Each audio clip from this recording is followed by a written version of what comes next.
दोस्तों, due to पूर्व जन्म के पाप्स एंड देयर प्रकोप्स मैं देखने बैठ गया राजा साहब का ट्रेलर, वो भी सुबेरे सुबेरे।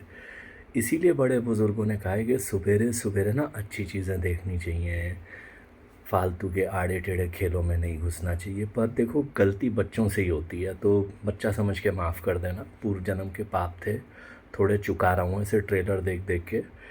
पूरे ट्रेलर में दे दबादक ग्राफिक्स हैं, आड़े टेढ़े डायलॉग्स हैं, सीन्स हैं, तरह तरह की चीज़ें ठूसी हुई हैं।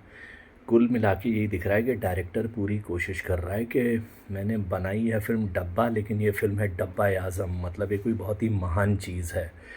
प्रभास हैं, वो शायद राजा साहब हैं, और संजय दत्त का एक भूत टाइप कैरेक्टर है, वो शायद कनक राजू है, जो शायद प्रभास का दादा है।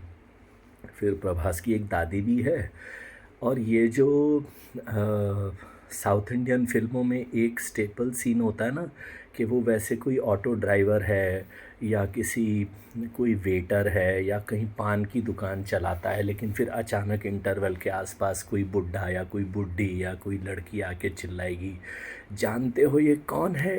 ये चंपू नहीं है, ये है चंपक देव।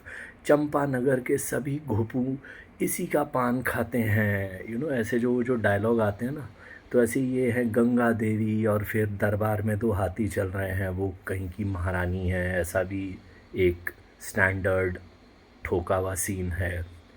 और फिर वो ये है कि वो हीरो के आड़े टेढ़े वो कांच पे लात मार रहा है, कांच के टुकड़ों में भी हीरो चमकता हुआ दिख रहा है। जो सीन आपने 6 करोड़ 56 बार देख लिए हैं हर साउथ इंडियन फिल्म में, वो हैं। और डायरेक्टर ने, प्रोड्यूसर ने खुद ही कहा है, ये हिंदुस्तान की सबसे बड़ी हॉरर फैंटेसी फ़िल्म है। स्त्री टू और उस टाइप की फ़िल्में, ये सब तो सब पापड़ बेलने वाली फ़िल्में थीं। राजा साहब आए हैं। कुल मिलाकर मैं इतना मान सकता हूँ, प्रभास के आसपास कोई भी एक ऐसा आदमी नहीं है जो उन्हें स्क्रिप्ट का एस समझा सके। और ये फ़िल्म कम से कम दोनों ट्रेलर देखने के बाद 51 रुपये के ऊपर जितना भी कमाती है, इसे प्रभास की सुपरस्टार वैल्यू या उनका जो अपने फैंस में पॉपुलैरिटी है और भगवान का चमत्कार, इसमें बराबर बराबर उस बात को बांट देना चाहिए।